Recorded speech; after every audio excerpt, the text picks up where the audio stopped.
7 தமிழ் பொறுப்பும் பொது நலமும்.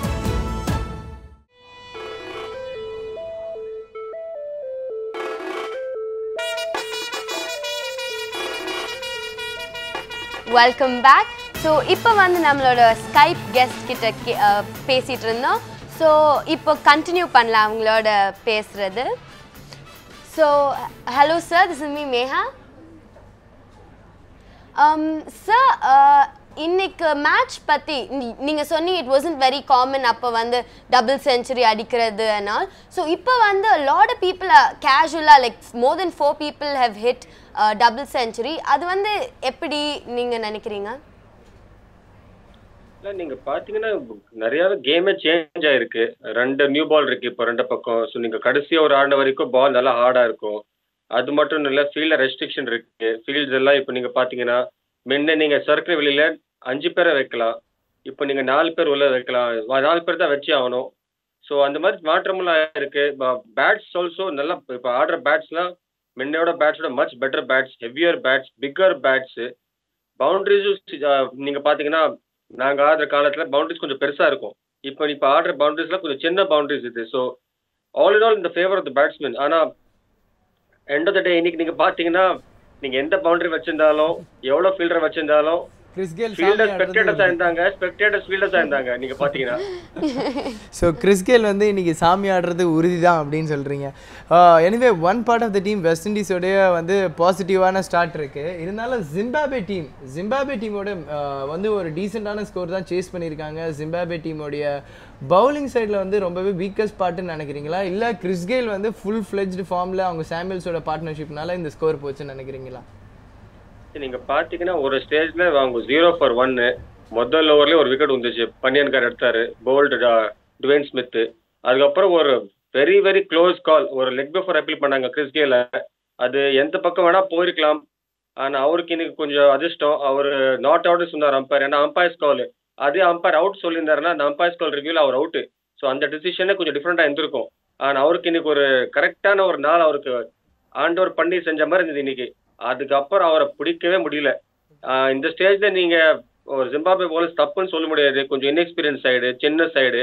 அவங்களுக்கு எப்படி இவரை நிறுத்துறது, இவருக்கு எங்கே போடுறது ஒரு ஐடியாவே இல்லாமல் இந்த ஒரு ஸ்டேஜில். சார், ஸ்ரீலங்கா வந்து வின் பண்ணியிருந்த போது the same 96 world cup win பண்ணியிருந்த போது சேம் கோச் டேவிடாக இருந்தார். இப்போவும் அவங்க வந்து ஜிம்பாப்வேக்கு கோச் பண்ணிட்டு இருக்காங்க. So to you think they have chances to win the world cup or something? நீங்கள் பார்த்தீங்கன்னா ஜிம்பாப்வே ஒரு ரெசரக்டிங் சைடு. ஒரு காலத்தில் ஒரு நல்ல டீமாக இருந்தாங்க. நீங்கள் 2000 ஆடும்போது அது பெஸ்ட் சைடு. இது 99 வேர்ல்ட் கப்பில் அவங்க செமிஃபைனல்ஸ் வரைக்கும் போனாங்க. இன்ஃபேக்ட் குவார்டர் ஃபைனல்ஸ் வரைக்கும் போனாங்க.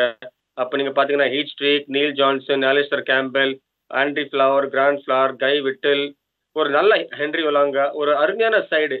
அதுக்கப்புறம் இவங்க போனதுக்கப்புறம்லாம் இந்த சைடு அந்த மாதிரி இல்லை. ஒரு young side, rebuilding side. So கொஞ்சம் கஷ்டமாக இருக்கும். அவங்க கண்டிப்பாக பெட்டராக ஆடுறாங்க, நிறைய டேலண்ட் இருக்குது இப்போ கூட. பட் கொஞ்சம் டைம் ஆகணும்.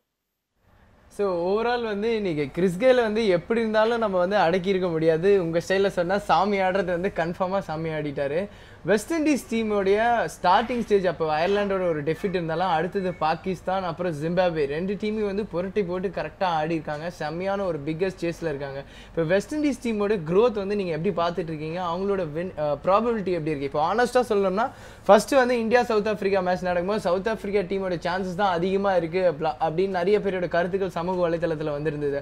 அப்புறம் இந்தியன் டீம் வந்து steady performance, Pakistan south Africa வந்தோடனே இப்போ இந்தியா டீம் வந்து இப்போ அதுக்கு முன்னாடி ஃபஸ்ட்டு சாங் வந்து ப்ளே பண்ணும்போது கூட தோனியை பாஷா சாங்கோட போட்டு யூடியூப்லலாம் நிறைய சாங்ஸ் வந்துருந்தது. ஸோ இப்போ வெஸ்ட் இண்டீஸோட க்ரோத்தும் நீங்கள் எப்படி பார்க்குறீங்க இந்த வேர்ல்ட் கப்பில்? நான் எப்பவுமே சொல்லியிருக்கேன், வெஸ்ட் இண்டீஸ் ஒரு நல்ல ஒன் டே சைடு. அவங்க முதல் மேட்ச் 300 ரன் அடிச்சாங்க, நல்ல ஸ்கோர் அடிச்சாங்க. ஆனால் அவங்க போலிங் ஒழுங்காகவே போடலை. அதே மாதிரி நீங்கள் பார்த்தீங்கன்னா செகண்ட் மேட்ச் வந்த உடனே சரி நம்ம முதல் மேட்ச் இந்த தப்பெல்லாம் பண்ணியிருக்கோம், சரியாக போடல, நிறையா ஷார்ட் பால் போட்டிருக்கோம், நிறையா ரன் கொடுத்துருக்கோம், அது எல்லாம் அவங்களுக்கு தெரிஞ்சிச்சு. ஸோ இந்த 2வது மேட்ச் நீங்கள் பார்த்தீங்கன்னா ஒரு ஸ்டேஜில் பாகிஸ்தான் 4 for 1, ஒரு ரன்னுக்கு 4 விக்கெட் போயிடுச்சு. ஸோ அங்கேயே மேட்சே முடிஞ்சிச்சு. ஸோ நான் என்ன சொல்ல வரேன்னா இங்கே பேசிக்லி அவங்களுக்கு தெரிஞ்சிச்சு, சரி நம்ம போட்ட தப்பு, நம்ம போட்ட ஏரியாஸ் தப்பு, நம்ம போட்ட லென்த் தப்பு. அது ஸ்ட்ரெயிட்டாகவே அடுத்த மேட்சே அவங்க கரெக்ஷன் பண்ணிட்டாங்க.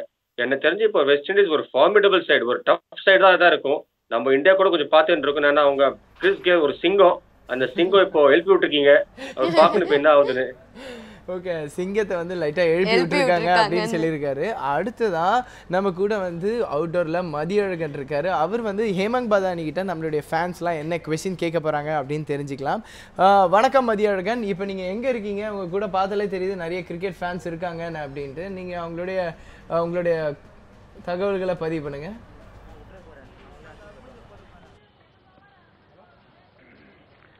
நிச்சயமாக சபை, அதாவது உலகக்கோப்பை போட்டிகள் தொடர்பாக நாம் தினந்தோறும் களத்தில் இருந்து ரசிகர்களின் மனநிலை மற்றும் அவர்கள் கருத்துக்கள் குறித்து நாம் தினமும் பார்த்து வருகிறோம். அந்த வரிசையில் தற்பொழுது நான் தியாகராய நகரில் உள்ள சோமசுந்தர மைதானத்தில் நின்று கொண்டிருக்கிறேன். என்னுடன் கிரிக்கெட் ஆர்வலர்களும் கிரிக்கெட் விளையாடுபவர்களும் இருக்கிறார்கள். அவர்களிடம் இன்றைய ஆட்டம் குறித்தும் அவர்கள் இந்திய அணியை எப்படி பார்க்கிறார்கள் என்பது குறித்தும் பல்வேறு தகவல்களை நாம் கேட்டு பெறலாம். சபரி, வணக்கம்.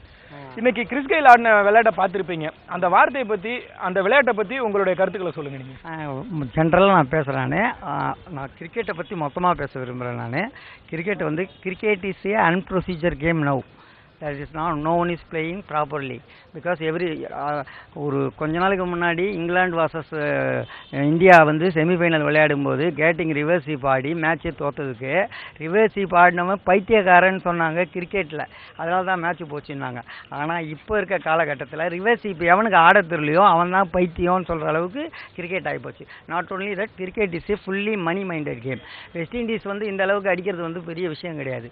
அவங்க வந்து ஃபாஸ்ட் ட்ராக்கில் நல்லா விளையாடக்கூடிய ஆள். ஆரம்ப காலத்துலேருந்து வெஸ்ட் இண்டீஸோட ஹிஸ்ட்ரி எடுத்து பார்த்தாங்கன்னா ஃபாஸ்ட் ட்ராக்கில் நல்லா விளையாடுவாங்க. அதனால் வெஸ்ட் இண்டீஸில் கிஸ்கைல் அடிச்சது பெரிய விஷயம் இல்லை.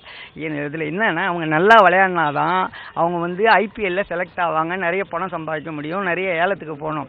ஸோ அதனால் கிரிக்கெட்டோட இம்ப்ரூவ்மெண்ட்டுக்கும் அது வந்து அது சூதாட்டாடுறாங்க, அதாடுறாங்க, இதாடுறாங்கன்றது ஒரு புறம் இருந்தாலும் கிரிக்கெட்டோட இம்ப்ரூவ்மெண்ட் வந்து ஐபிஎல் வந்து மறைமுகமாக கிரிக்கெட் இம்ப்ரூவ் ஆனது ஐபிஎல்ன்றது கட் அண்ட் ரைட்டாக நான் சொல்கிறேன்.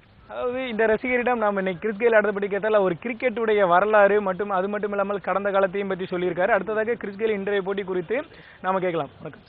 இன்னைக்கு கிறிஸ் கெயிலோட ஆட்டத்தை பார்த்துருப்பீங்க, அதை ஒரு வார்த்தையில் சொல்லணும்னா நீங்கள் எப்படி சொல்லுவீங்க?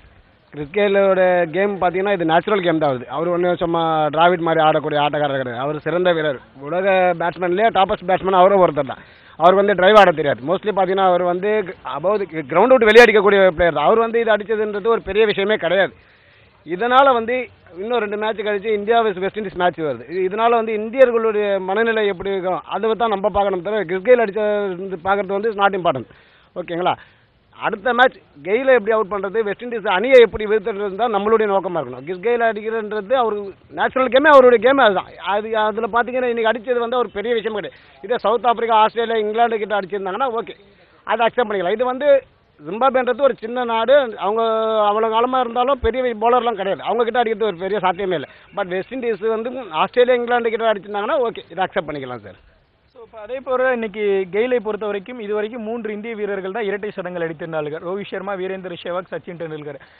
இந்தியர்களிடம் மட்டுமே இருந்த பெருமையை தற்போது ஒரு மேற்கிந்திய வீரரும் தட்டி பறிச்சிருக்காருன்னு சொல்கிறான். ஸோ அந்த டைமில் இது இந்திய ரசிகராக உங்களுக்கு ஒரு ஏமாற்றம் தருதா, இல்லை நீங்கள் மகிழ்ச்சி அடைகிறீங்களா? இல்லை சார், ஸ்போர்ட்ஸாக பார்க்கணுன்னா இது மகிழ்ச்சி தான் சார். ஏன்னா கெயில்னா தான் ஃபஸ்ட்டு சொன்ன மாதிரி வந்து கெயில் வந்து டிராவிட் மாதிரி வந்து டிரைவ் ஆடு, சச்சின் டெண்டுல்கர் மாதிரி டிரைவ் ஆடக்கூடிய பிளேயர் கிடையாது. அவர் பந்துகளை தூக்கி அடிக்கிற பிளேயர் தான். அவர் அடித்தா சிக்ஸர். 170 டைம் கங்குலி அடித்தா எப்படி சிக்ஸர் போகும்போது சித்துன்ற பேருக்கும்போது இப்போ கெயில் இருக்கார்.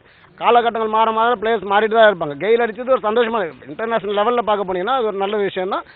ரோஹித் சர்மா பீட் பண்ணாமல் இருந்தது நமக்கு பெரிய விஷயம் தான். ஏன்னா உலக சாதனை போது நம்ம தான் இருக்கணும். நம்ம தான் இந்தியன்ஸ் நம்ம விட்டு கொடுக்க முடியாதுங்களா. ஸோ அப்படின்னு பார்க்கும்போது ரோஹித் சர்மா ரெக்கார்டை பீட் பண்ணாமல் இருக்கிறது நமக்கு ஒரு சந்தோஷமான விஷயம். இப்போ அதே போல் வெஸ்ட் இண்டீஸ் அணியை பொறுத்த வரைக்கும் ஆரம்பத்தில் 2 அயர்லாந்து அணி கூட ஒரு தோல்வியை தழுவியிருந்தார்கள். அடுத்ததாக பாகிஸ்தான் அணியிடம் ஒரு அபார வெற்றி, அதே போல் இன்றைய ஆட்டத்திலும் ஒரு அபார வெற்றி பெற்றிருக்கிறது. இந்நிலையில் இந்தியா வெஸ்ட் இண்டீஸ் மேட்ச் எப்படி இருக்கும்னு நீங்கள் நினைக்கிறீங்க? இந்தியா நல்ல நிலைமையில் இருக்குது, நல்ல ஃபார்மில் இருக்காங்க. கெயிலே ஜிம்பாப்வே ஆடுறது ஒரு பெரிய விஷயம் இல்லை நான் நினைக்கிறேன். நம்ம டீமில் பார்த்தீங்கன்னா சமி, உமேஷ் யாதவ், அஸ்வின்லாம் நல்லா ஃபார்மில் இருக்காங்க. இந்தியா கிட்ட அவருக்கு இந்த அளவுக்கு ரன் அடிக்கிறது கொஞ்சம் கஷ்டம்தான். பிகாஸ் எல்லாரும் நல்லா கொஞ்சம் ஃபார்மில் இருக்காங்க. ஆஸ்திரேலியா பிச்சிலே இருந்துட்டு இதுக்கு முன்னாடி England, Australia, India tri series ஆடிருந்தோம். நம்மளுக்கு அந்த பிச்சோட இதுவெல்லாம் தெரியும். அது வெஸ்ட் இண்டீஸ் வந்து இப்போ வந்தது. ஸோ நம்மளை பீட் பண்ணுறதுக்கு அவங்களுக்கு கொஞ்சம் கஷ்டம்தான். இங்க இருக்கும் ரசிகர்களின் கருத்து பொதுவாக என்னவென்றால், இன்னைக்கு கிறிஸ் கெயில் இரட்டை சதம் அடித்திருந்தாலும் அதை பெரிதாக நாம் மகிழ்ச்சியுடன் எடுத்துக்கொள்ள வேண்டியதில்லை. என்னதான் இருந்தாலும் தங்களுக்கு மகிழ்ச்சி தரக்கூடிய செய்தி, ஒரே ஒரு செய்தி என்னவென்றால், அவர் இந்திய வீரர்களின் சாதனையை முறியடிக்கவில்லை. அது மட்டும்தான் அவர்களின் மகிழ்ச்சி கொள்ளக்கூடிய செய்தியாக உள்ளது. அது மட்டுமில்லாமல் அடுத்ததாக இந்திய மேற்கிந்திய தீவுகள் அணி நடைபெறவுள்ள போட்டி நடைபெறுகிறது. இந்த ஆட்டத்தில் இந்திய அணி வெற்றி பெற வேண்டும். கிறிஸ் கெயிலை எப்படி வீழ்த்துவது, அதில் தான் இந்திய அணி கவனம் செலுத்த வேண்டும் என்றும் தெரிவித்திருக்கிறார்கள். அது மட்டுமில்லாமல் ரசிகர்கள் ஹேமந்த் பதனிடம் முக்கியமாக கேட்க விரும்பும் ஒரு கேள்வி என்னவென்றால், மதி, அதாவது நீங்க புரியுது, நீங்க வந்து நிறைய ரிப்போர்ட்ஸ் வந்து காலையில இருந்து இன்னைக்கு மேட்சஸ் பத்தி, அது மட்டும் இல்லாம நிறைய பேர் வந்து கிறிஸ் கெயில் ஆடி இருந்தாலும் அடுத்த match India versus west Indies மேட்ச்ல இந்தியன் டீம் எப்படி வெஸ்ட் இண்டீஸோட கிறிஸ் கெயில கண்ட்ரோல் பண்றாங்க அப்படின்ட்டு நீங்க பதானி சார் கிட்ட ஏதாவது கேள்வி கேட்கணும்னு இந்த நேரத்தில் ஆசைப்படுறீங்களா? உங்களுடைய கேள்விகளை பதிவு பண்ணுங்க. நிச்சயமா சபரி, ஒரு கேள்வி இருக்குது சபரி.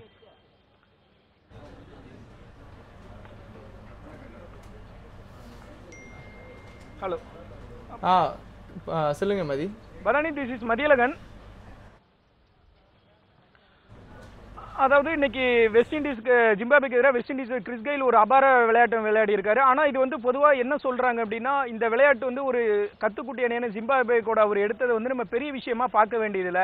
இதே வந்து அவர் ஒரு பெரிய டீம் கூட எடுத்திருந்தாருன்னா நம்ம ஒரு பெரிய சாதனையா கருதலாம் அப்படின்னு சொல்றாங்க. ஸோ இதுக்கான பதிலை வந்து நீங்க சொல்லுங்க பதானி. இல்ல, நான் இந்த மாதிரி யோசிக்கவே மாட்டேங்க. ஒரு ஒரு 200 அடிக்கிறது, ஒரு 200 அடிக்கிறது, நீங்க யாரோட இருந்தாலும் ஒரு பெரிய நோக்கு தான். ஏன்னா ஒரு பேட்ஸ்மேனுக்கு அவுட் ஆகிறதுக்கு ஒரே சான்ஸ், ஒரு தப்பான டிசிஷன் அவர் அவுட் ஆயிடுவாரு. நீங்க இன்னைக்கு பாத்தீங்கன்னா ஒரு கேலுக்கு ஒரு close leg before call, close leg before decision, umpire அது அவுட்டாகவும் கொடுத்துருக்கலாம், அது அவுட்டா கொடுக்கல. ஸோ நான் என்ன சொல்ல வரேன்னா, ஒரு பேட்ஸ்மேனுக்கு ஒரு டிசிஷன், ஒரு தப்புனா ஓவர், இன்னிங்ஸ் ஓவர். ஆனா இன்னைக்கு நீங்க பாத்தீங்கன்னா அவருக்கு அந்த சான்ஸ் இருந்தது, அது லக் இருந்தது. அண்ட் எனக்கு தெரிஞ்சு 200 இஸ் 200. நீங்க ஒரு கல்லி கிரிக்கெட்ல அடிக்கிறீங்களோ, லோக்கல் லீக்ல அடிக்கிறீங்களோ, இல்லைன்னா ஒரு நம்ம வீட்டு கீழே ஆடினாலும் ஒரு 200 அடிக்கிறது ஒரு பெரிய பெரிய விஷயம். மதி, அதாவது அவருடைய பதில் என்னவென்றால், ஜிம்பாப்வே ஆகட்டும் எந்த அணியாக இருந்தாலும் அவருடைய எஃபர்ட் வந்து ஒரு பிரில்லியண்டான எஃபர்ட் தான். எந்த டீமாக இருந்தாலும் அவருடைய consistency performance 200 per the day 200. ஏன்னா அவர் வந்து ஒரு பேட்ஸ்மேன் வந்து அவுட் ஆகிறதுக்கு ஒரு சான்சஸ் தான். இன்னைக்கு அம்பையர் கொடுக்குறது as per the day கால் தான். ஏன்னா நிறைய தவறானங்களும் போகுது, ஆனால் it's on the day per day. இருந்தாலும் கிறிஸ் கெயிலுடையது வந்து மறக்க முடியாத ஒரு இன்னிங்ஸாக தான் இன்னைக்கு இருக்கும்ட்டு. அது மட்டும் இல்லாமல் உங்கள் கூட இருக்கிற கிரிக்கெட் ஃபேன்ஸ் ஏதாவது கேள்வி கேட்கணும்னு ஆசைப்படுறாங்களா இன்னைக்கு? நிச்சயமாக. அதாவது முன்னாள் கிரிக்கெட் வீரர் ஹேமந்த் பதானி நம்மளுடன் இணைந்திருக்கிறார். நீங்க அவரிடம் கேட்க விரும்பும் கேள்விகள் ஏதாவது இருந்தால் நீங்க அவரிடம் கேளுங்க. Sir, good evening sir. என்னுடைய கேள்வி என்னன்னா, இப்போ இன்னைக்கு வந்து கிறிஸ் கெயில் அவர்கள் வந்து 215 சம்திங் ஏதாவது அடிச்சிருக்காரு. இதனால் அவர் அடித்த இந்த ஆட்டத்தில் இன்னும் 2 மேட்ச் அடிச்சு பார்த்தீங்கன்னா நமக்கும் வெஸ்ட் இண்டீஸ்க்கும் நிறைய மேட்ச் நெக்ஸ்ட் மேட்ச் வருது. இதனால் இன்னைக்கு அடித்த கிறிஸ் கெயில் அடித்த கேமால இந்திய அணியினருடைய மனநிலை எப்படி இருக்கும்? ஏன்னா நீங்கள் ஒரு இன்டர்நேஷ்னல் பிளேயர், நீங்கள் ஆடி இருக்கீங்க இந்தியன் பிளேயராக இருக்கும்போது, ரசிகரால் எங்களுக்கே இது ஒரு அச்சத்தை கொடுக்குது. இந்தியன் பிளேயர், இந்தியன்ஸ் இப்போ ஆஸ்திரேலியன்ஸ் போயிட்டு அந்த பிச்சில் ஆஸ்திரேலியா ட்ரையாங்குலர் சீரிஸ் எல்லாமே ட்ரையாங்குலர் சீரிஸ்லாம் தோற்றும் இப்போ நல்ல ஃபார்மில் வந்திருக்காங்க. இப்போ கிறிஸ் கெயில் அடிக்கும்போது நம்ம இந்திய அணியினருடைய மனநிலை எப்படி இருக்கும்? ஒரு கிரிக்கெட் பிளேயராக நான் உங்ககிட்ட கேட்குற கேள்வி சார் இது.